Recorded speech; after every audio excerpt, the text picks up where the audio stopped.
4 millions de dollars. Voilà le prix que la famille de ma femme a payé pour acheter mon silence. 4 millions pour que je signe le divorce sans poser de questions, sans faire d'histoire, sans salir des réputations. Et moi, j'ai souri. J'ai signé chaque papier. J'ai accepté chaque centime. Puis j'ai disparu, comme le perdant que tout le monde pensait que j'étais. Mais 6 mois plus tard, le jour de son mariage. Au moment où elle avançait vers l'autel, en robe ivoire, des fleurs blanches entre les mains. Et où lui attendait devant 300 invités avec ce sourire de vainqueur. Les résultats du test ADN sont arrivés. Et tout, absolument tout, s'est effondré. Laisse-moi t'expliquer comment un homme en arrive à encaisser 4 millions de dollars pour sa propre humiliation. Et comment ce même homme finit par détruire un mariage entier, sans même être présent. Je m'appelle Marc, j'ai 45 ans. Pendant 17 ans, j'ai été marié à Nadia. C'était le genre de femme que tout le monde décrirait comme parfaite, intelligente, élégante, raffinée, avec une beauté discrète, pas bruyante, mais impossible à ignorer quand elle entrait dans une pièce. Elle travaillait dans les relations publiques pour des marques de luxe. Toujours impeccable. Toujours les mots justes. J'étais fier d'elle. Fier de nous. Moi, j'étais cadre senior dans un cabinet de conseil en stratégie. Je n'étais pas le patron, mais pas loin. Victor, mon supérieur et associé principal, me faisait confiance plus qu'à n'importe qui. 52 ans, divorcé 2 fois, le genre d'homme aux costumes italiens et aux montres suisses. On prenait des décisions ensemble. On signait des contrats à plusieurs millions. On se disait d'associés, amis. Il dînait même chez moi. Nadia préparait cette entrée au saumon qu'il adorait. Moi, j'ouvrais les bouteilles qu'il ramenait de voyage. On riait, on trinquait, on parlait d'expansion, de chiffres, de projets. Pendant que nos verres s'entrechoquaient sur la table de notre salle à manger. Jusqu'au soir où Nadia est rentrée tard. Ce n'était pas rare. Son travail impliquait des événements nocturnes, des dîners clients, des présentations qui finissaient tard. Mais ce soir-là, quelque chose était différent. Elle est entrée lentement. Elle a posé son sac sur le canapé en velours gris. Et elle s'est assise en face de moi, sans enlever ses chaussures. Ça, c'était bizarre. Nadia enlevait toujours ses chaussures dès qu'elle passait la porte. Elle m'a regardé avec une expression que je n'ai pas comprise tout de suite. Ce n'était pas de la culpabilité. Ce n'était pas de la peur. C'était autre chose. Quelque chose de calculé, de froid. Je suis enceinte, a-t-elle dit. Silence. Je n'ai rien répondu. J'ai attendu, parce que dans son ton, il n'y avait rien qui invitait aux félicitations. Des jumelles, a-t-elle ajouté. Encore du silence. Puis elle a lâché. Elles ne sont pas de toi. Comme ça. Sans préparation. Sans larmes. Sans drame. Juste des faits secs, directs, comme si elle annonçait des chiffres dans une réunion. J'ai demandé ce que n'importe quel homme aurait demandé. De qui? Elle a détourné le regard une fraction de seconde, et ça a suffi. De Victor. Victor. Mon patron. Mon associé. L'homme qui mangeait à ma table. Qui trinquait avec mon vin. Qui me tapait dans le dos en m'appelant frère. Je n'ai pas crié. Je n'ai rien cassé. Je ne me suis pas levé en furie. Je suis resté assis. Parce que mon cerveau fonctionne comme ça. Il a toujours fonctionné comme ça, même dans le pire moment de ma vie. J'avais besoin de comprendre avant de réagir. Depuis combien de temps? Ai-je demandé. 8 mois. 8 mois. Presque un an de mensonges. Des dizaines de réunions, de sourires, de rires, tous faux. Et il le sait? Oui. Et maintenant, qu'est-ce qu'il se passe? Nadia a inspiré profondément. Et elle a dit quelque chose qui sonnait clairement, répété à l'avance. On va gérer ça de façon civilisée. Sans scandale. Sans détruire des carrières. Ma famille est au courant. Ils vont t'aider pour que tout se règle de la meilleure façon possible. La meilleure façon possible? J'ai répété ces mots dans ma tête. Un divorce propre. Rapide. Discret. Je vois. Je me suis levé et je suis allé vers la fenêtre. Dehors, la ville brillait, comme si de rien n'était. Des milliers de lumières. Des milliers de vies qui continuaient. Pendant que la mienne s'écroulait. Derrière moi, Nadia a dit. Demain, Maître Lemaire viendra. L'avocat, a-t-elle précisé, pour t'expliquer les conditions. Maître Lemaire, l'avocat de sa famille. 42 ans. Froid comme du marbre. Spécialisé dans les problèmes gênants des gens riches. Les conditions? Ai-je demandé sans me retourner. On veut que ce soit juste pour toi, Marc. Juste. Ce mot sonnait presque obscène dans sa bouche. Le lendemain, Maître Lemaire est arrivé à l'heure pile. Costume gris foncé, mallette en cuir, politesse parfaite. Il s'est assis en face de moi comme si on négociait un simple contrat. Nadia n'était pas là. Apparemment, c'était entre hommes. Il a ouvert sa mallette et sorti un dossier. Il l'a fait glisser vers moi. La famille de Nadia reconnaît le caractère délicat de la situation, a-t-il commencé. Et elle souhaite vous dédommager correctement, pour les désagréments, et pour votre coopération afin de garder tout ça privé. J'ai ouvert le dossier. Des documents juridiques. Des clauses de confidentialité. Un divorce express. Et à la fin. Un chiffre. 4 millions de dollars. 4 millions? Ai-je répété à voix haute. Exact. Transfert immédiat dès que vous signez. Pas de pension, pas de partage de biens, tout est propre, c'est ça? Exactement. Et si je refuse? Maître Lemaire a souri à peine. Un sourire professionnel. Alors tout devient public. Votre nom. Celui de Victor. L'entreprise. Les médias. Vous savez comment ça marche. Personne ne gagne dans un scandale comme ça. Il a penché légèrement la tête. Personne ne gagne, mais vous perdez plus. Votre carrière. Votre réputation. Puis il a ajouté, froidement. Victor est le propriétaire. Vous êtes l'employé. Qui est-ce que vous pensez qu'on va croire? Qui survivra à cette histoire? Il avait raison. Et il le savait. J'ai regardé les papiers. 4 millions de dollars pour ma dignité.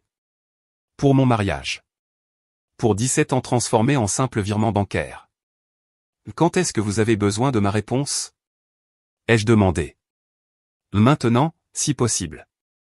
J'ai pris le stylo. Je l'ai tenu au-dessus du papier. Et j'ai fait quelque chose que Maître Lemaire n'attendait pas. J'ai souri. Puis j'ai signé. Chaque page. Chaque clause. Chaque renoncement à ma propre histoire. Il m'observait avec ce visage neutre que les avocats chers savent parfaitement garder. Quand j'ai fini, il a refermé le dossier d'un geste sec. Le transfert sera effectif dans 24 heures. Nadia déménagera cette semaine. Le divorce sera finalisé dans 30 jours. Il a marqué une pause. Je vous conseille de ne pas essayer de la contacter. Ce sera mieux pour vous deux. Je n'ai pas répondu. Je l'ai juste accompagné jusqu'à la porte. Quand il est parti, je suis resté seul dans cette maison qui, d'un coup, me semblait trop grande, trop silencieuse, trop pleine de souvenirs qui ne voulaient plus rien dire. 24 heures plus tard, mon téléphone a vibré, notification bancaire. 4 millions de dollars. Ils étaient là. Réels. Le prix exact de mon humiliation transformé en chiffres. Nadia a déménagé 3 jours après. Elle est venue avec 2 déménageurs. Elle a pris seulement ses affaires, vêtements, documents, quelques meubles qu'elle avait choisis.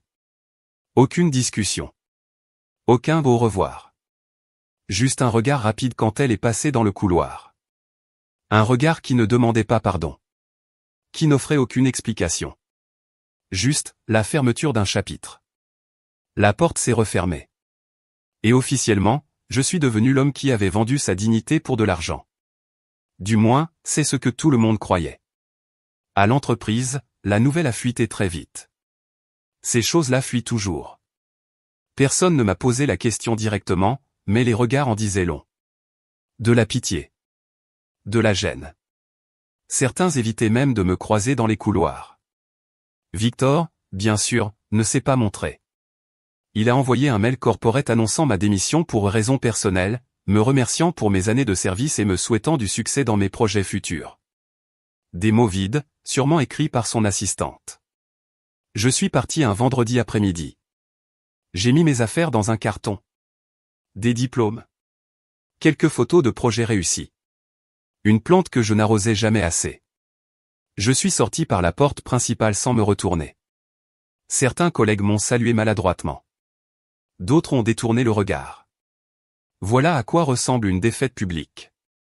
Silencieuse. Polie. Sans scandale. Les semaines ont passé. Nadia a publié une photo de sa grossesse sur les réseaux sociaux. Elle rayonnait. De profil, les mains posées sur son ventre arrondi. La lumière venait d'une fenêtre que je ne reconnaissais pas. Ce n'était pas notre maison. C'était une autre. Plus grande. Plus belle. Les commentaires étaient prévisibles. Félicitations. Cœur. Message d'admiration. Des questions sur le père. Elle répondait avec élégance, sans jamais être précise. Vous le connaîtrez bientôt, écrivait-elle. Nous sommes très heureux. Victor n'apparaissait pas encore sur ses publications. Pas encore. C'était calculé. D'abord, normaliser la grossesse. Ensuite, introduire doucement le nouvel homme. Faire passer la transition pour quelque chose de naturel. Pas une trahison. Pas un scandale. Juste deux personnes qui se sont trouvées au bon moment. Moi, j'observais tout à distance. Sans commenter. Sans réagir. Puis le moment qui allait tout changer est arrivé. Nadia a accouché dans un hôpital privé au nord de la ville. Des jumelles. En parfaite santé, d'après les photos qui circulaient encore dans des groupes familiaux dont je faisais toujours partie. Parce que personne n'avait pensé à me supprimer. Chaque bébé faisait 2,8 kg. Césarienne programmée. Tout était parfait. Victor a publié sa première photo avec elle. Lui, tenant les deux bébés, enveloppés dans des couvertures rose pâle, avec ce sourire de nouveau père qui semblait sincère. « Mes princesses », a-t-il écrit. Les commentaires ont explosé. Des collègues. Des clients importants. Des félicitations de partout. Le monde de l'entreprise célébrait la nouvelle famille du patron. Moi, j'ai sauvegardé la publication. Je l'ai même imprimée. Je l'ai rangée dans un dossier avec d'autres documents. Parce qu'il y avait quelque chose que personne ne savait. Quelque chose que j'avais remarqué. Et qui m'avait empêché de dormir pendant des semaines. Avant de travailler dans le conseil en stratégie, j'avais étudié la médecine. 5 années complètes. J'étais allé jusqu'à l'internat. Puis la vie corporate m'avait attiré. Les chiffres. Les stratégies. Les négociations. J'ai échangé la blouse blanche contre des costumes. Mais les connaissances médicales ne m'ont jamais quitté. Elles étaient là, quelque part dans ma tête. Et elles se sont réveillées le soir où Nadia m'a annoncé sa grossesse. Quand elle a dit des jumelles, mon cerveau médical s'est activé tout seul. Génétique. Groupe sanguin. Probabilité. Nadia était groupe O négatif. Je le savais. Des années plus tôt, elle s'était profondément coupée en cuisinant. Urgence. Perfusion. Son dossier médical indiquait clairement O négatif. Victor, lui, était AB positif. Je le savais aussi. 3 ans auparavant, l'entreprise avait organisé une campagne de don du sang. Victor avait participé. Il s'en vantait même. AB positif, seulement 4% de la population. On avait ri à l'époque. Moi aussi. Mais maintenant, ces données prenaient un autre sens. Parce que si Nadia est O négatif et Victor AB positif, certaines combinaisons génétiques sont impossibles. Et quand les jumelles sont nées, l'hôpital a établi leurs actes de naissance. Des documents officiels. Poids. Taille. Heure de naissance. Et groupe sanguin. J'ai obtenu ces documents. Ce n'était pas difficile. J'avais des contacts. De l'argent. Et surtout, une énorme motivation. Les groupes sanguins des jumelles ne correspondaient pas à la combinaison Nadia-Victor. Pas du tout. En revanche, ils correspondaient parfaitement à une autre combinaison. La mienne. Moi, je suis A positif. Si je suis A positif et que Nadia est O négatif, nos enfants peuvent être A positif ou A négatif. Et c'était exactement ce que montraient les documents. Je me suis assis dans mon nouvel appartement. Plus petit. Plus simple. Les papiers étalés devant moi. Je les ai relus 10 fois. 20 fois. J'ai recalculé les probabilités. Consulté des tableaux génétiques. Lu des articles médicaux. Et je suis arrivé à une conclusion impossible à ignorer. Ces jumelles n'étaient pas les filles de Victor. Elles étaient les miennes. Soit Nadia avait menti. Soit elle s'était trompée. Soit quelqu'un l'avait manipulée. Mais pourquoi? Pourquoi inventer une fausse paternité? Pourquoi impliquer Victor? Pourquoi détruire un mariage de 17 ans sur un mensonge? Les questions s'accumulaient. Mais je ne pouvais pas débarquer comme ça, en accusant tout le monde. Pas après avoir signé. Pas après avoir accepté les 4 millions. Pas après être devenu le perdant silencieux. Il me fallait des preuves. Des preuves irréfutables. Il me fallait un test ADN. Et pour l'obtenir, je devais faire quelque chose que personne n'attendait. Je devais me rapprocher. Gagner leur confiance. Jouer le rôle de l'homme brisé qui avait accepté sa place. Je devais devenir invisible. 2 semaines après la naissance, Nadia a publié que les filles étaient rentrées à la maison. Que tout allait bien. Que la maternité était épuisante, mais magnifique. Victor a commenté avec un cœur. Je lui ai envoyé un message privé. Simple. Court. Calculé. Félicitations pour les filles. Je suis heureux qu'elles soient en bonne santé. Si un jour tu as besoin de quoi que ce soit, tu sais où me trouver. J'ai attendu. 1 jour. 2 jours. Le 3e jour, Nadia a répondu. Merci, Marc. Tu es très gentil. Gentil. Ce mot m'a donné exactement ce dont j'avais besoin. L'accès. L'accès est arrivé d'une manière que je n'avais pas prévue. 3 semaines après mon message, Nadia m'a appelé. Pas un message. Un appel. Sa voix. Fatiguée. Éteinte. Sans ce contrôle parfait qui la caractérisait toujours. Marc, j'ai besoin de te demander un service. Un service. Après tout. Après les 4 millions. Après le divorce. Après m'avoir remis Victor comme si j'étais un obstacle qu'on écarte avec de l'argent. Dis-moi, ai-je répondu calmement. C'est à propos des filles. Je dois les emmener à leur consultation pédiatrique, mais Victor est en déplacement. Ma mère ne peut venir que plus tard, et je ne peux pas gérer les 2 toutes seules. Elles sont encore très petites, le siège auto, les sacs, les couches, c'est compliqué. Silence. Tu es en train de me demander de t'accompagner à un rendez-vous médical pour les filles que tu as eues avec Victor? Ai-je demandé. Je sais que ça paraît étrange. Je sais que je n'ai aucun droit de te demander ça. Mais je n'ai personne d'autre aujourd'hui. Et j'ai pensé que, peut-être, tu pourrais être généreux une fois de plus. Généreux. Comme si me donner 4 millions avait été un geste de bonté, et pas l'achat de mon silence. À quelle heure est le rendez-vous? Ai-je demandé. À 10 heures, à la clinique pédiatrique de l'hôpital Sainte-Hélène. Je t'y retrouve. J'ai raccroché avant qu'elle puisse me remercier. C'était encore mieux que ce que j'avais prévu. Non seulement j'allais voir les filles de près, mais je serais dans un environnement médical. Avec des dossiers. Des professionnels. Des traces exploitables. Je suis arrivé à l'heure. Nadia luttait avec une poussette double gris perle sur le parking. Elle portait un survêtement, un haut large couleur crème, sans maquillage. Les cheveux attachés à la va-vite. Ce n'était pas la Nadia des photos parfaites sur les réseaux. C'était la vraie. Épuisée. Humaine. Merci d'être venue, a-t-elle dit sans me regarder. Pas de problème. J'ai pris la poussette. Elle portait un énorme sac rempli de biberons, couches et couvertures. On est entré dans l'hôpital comme n'importe quel couple avec des bébés. Personne ne nous a regardés 2 fois. Juste 2 parents fatigués un mardi matin. Les jumelles dormaient. Petites. Fragiles. Avec ses bonnets minuscules de nouveau-né. L'une avait un petit grain de beauté sur la joue gauche. L'autre non.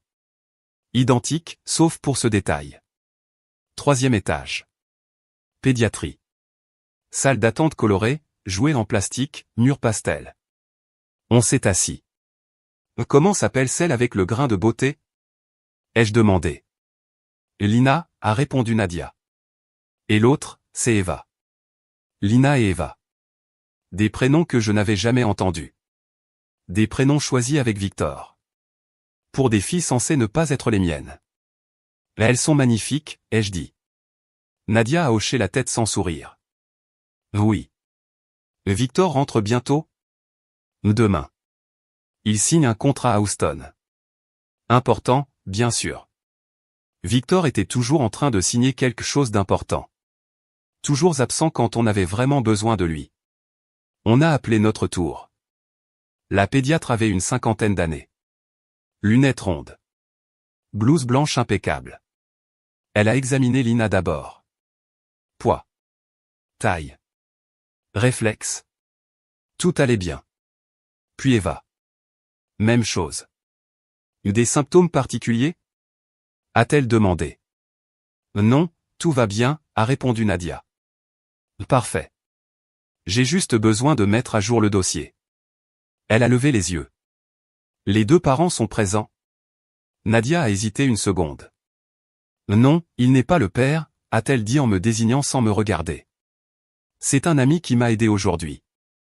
D'accord. Le père viendra à la prochaine consultation? Oui, bien sûr. La médecin a noté quelque chose sur son ordinateur, puis imprimé des feuilles. Voici les consignes pour le mois prochain. Vaccin, horaire, signe d'alerte. Appelez-moi au moindre doute. On est sorti du cabinet. Dans le couloir, Nadia s'est arrêtée devant les toilettes. Tu peux les surveiller une minute? J'ai besoin d'y aller. Bien sûr. Elle a laissé la poussette devant moi et est entrée. La porte s'est refermée. Je me suis retrouvé seul avec Lina et Eva. 2 minutes. C'est tout ce qu'il me fallait. J'ai sorti mon téléphone.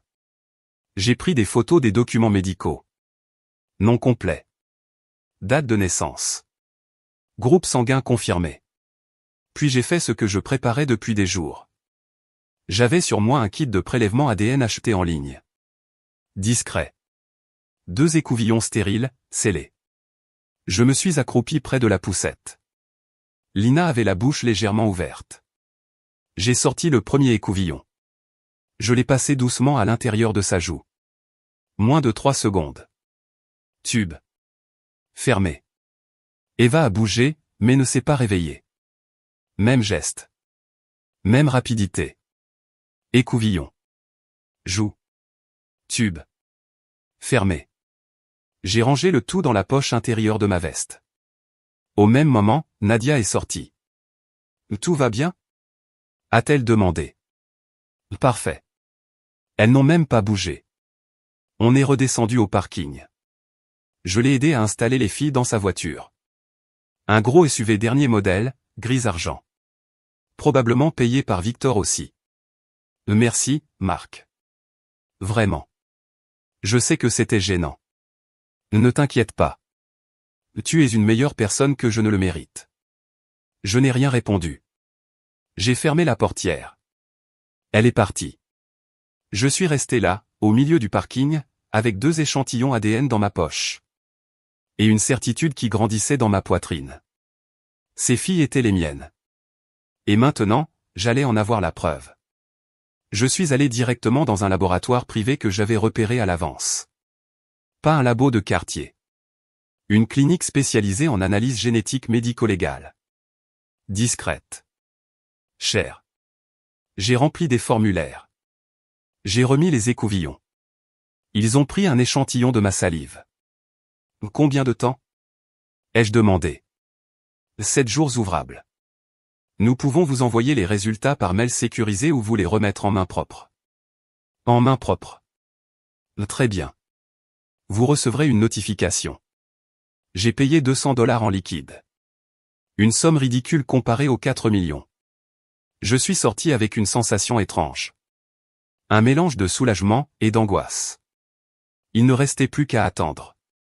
Les 7 jours suivants ont été les plus longs de ma vie.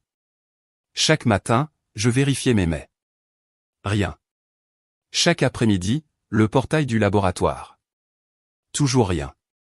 Pendant ce temps, la vie de Nadia et Victor continuait sur les réseaux. Photos. Vidéos. Messages sur le bonheur d'être parent. Tout parfaitement mis en scène. La mère de Nadia, Claire, apparaissait souvent aussi.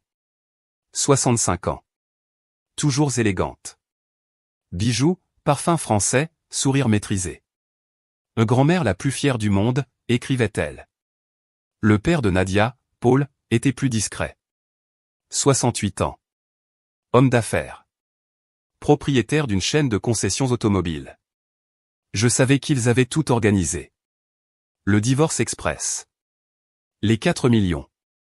L'histoire officielle. Tout sentait la stratégie familiale. La protection de l'image. Claire tirant les ficelles en coulisses. Et moi, j'avais signé comme l'idiot qu'il croyait que j'étais. Le 8e jour, mon téléphone a vibré. Vos résultats sont prêts. Je suis parti immédiatement. J'ai mal garé la voiture. J'ai pris les escaliers au lieu de l'ascenseur. La réceptionniste m'a remis une grande enveloppe scellée.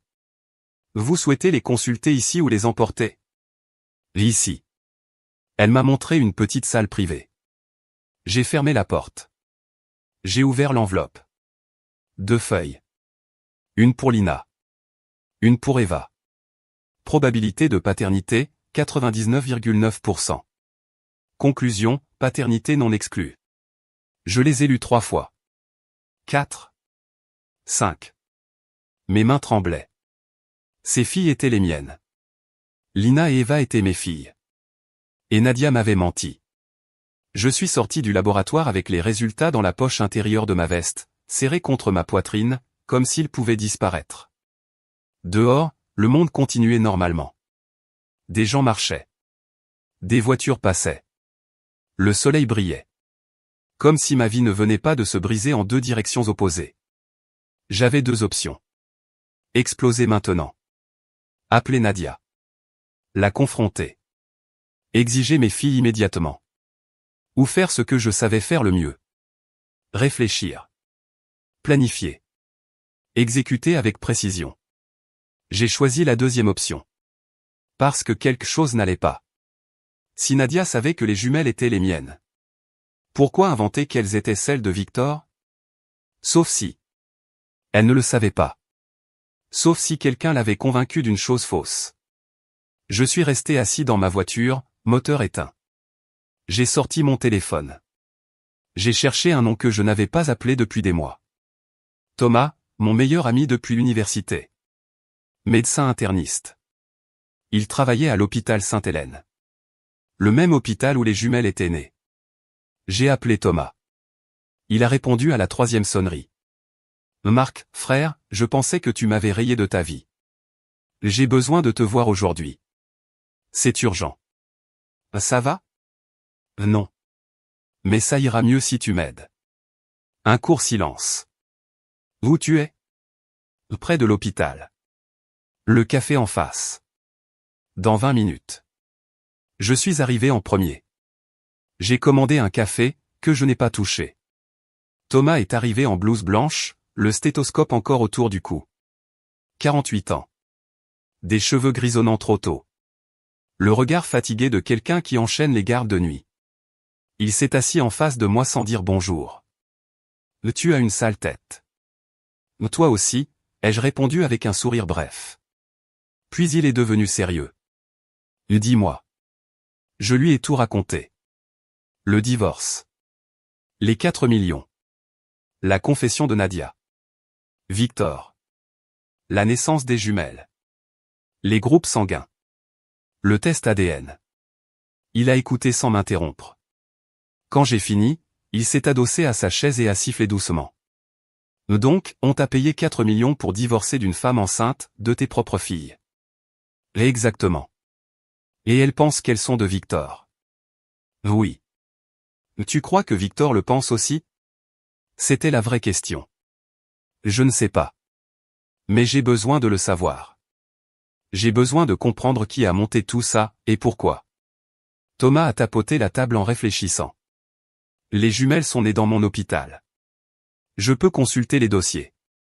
Voir quelles analyses ont été demandées, par qui, et ce qui a été fait. Sans éveiller de soupçons? Oui. Mais promets-moi une chose. Quoi? Que tu ne feras aucune folie avant qu'on ait toutes les infos. Pas d'appel, pas de confrontation. Il avait raison. Je te le promets. Donne-moi 2 jours. 2 jours plus tard, Thomas m'a rappelé. On doit se voir. En personne. Son ton était grave. On s'est retrouvé dans un petit parc près de chez lui. Il est arrivé avec une fine chemise cartonnée. J'ai tout vérifié. Les actes de naissance. Le dossier de l'accouchement. Il a marqué une pause. Et j'ai trouvé quelque chose de très intéressant. Il a ouvert la chemise. Quand Nadia est entrée à l'hôpital pour la césarienne, elle était accompagnée de sa mère. Claire. Oui. Ce n'est pas étrange. Ce qu'il est, c'est que Claire a demandé à parler seule avec l'obstétricien, avant l'opération. Je me suis figé. Après cet entretien, le médecin a ordonné un test de paternité prénatale. Un test prénatal? Oui. ADN extrait du liquide amniotique ou du sang maternel. C'est cher.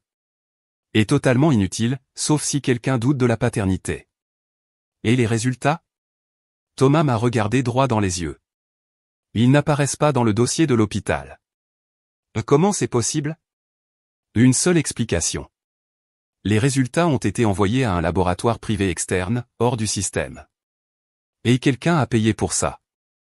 Exactement. Tout devenait clair. Claire avait fait le test. Elle avait vu que j'étais le père. Et elle avait menti. Elle a dit à Nadia que le père était Victor. Oui. Et Nadia a cru sa mère. Pourquoi ne l'aurait-elle pas cru?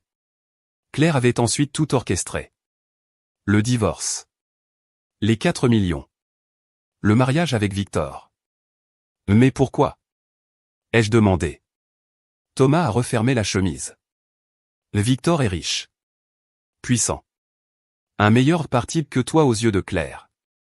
Elle a utilisé ses propres petites filles comme monnaie d'échange. J'ai senti quelque chose se briser en moi, puis se figer. J'ai besoin de preuves supplémentaires.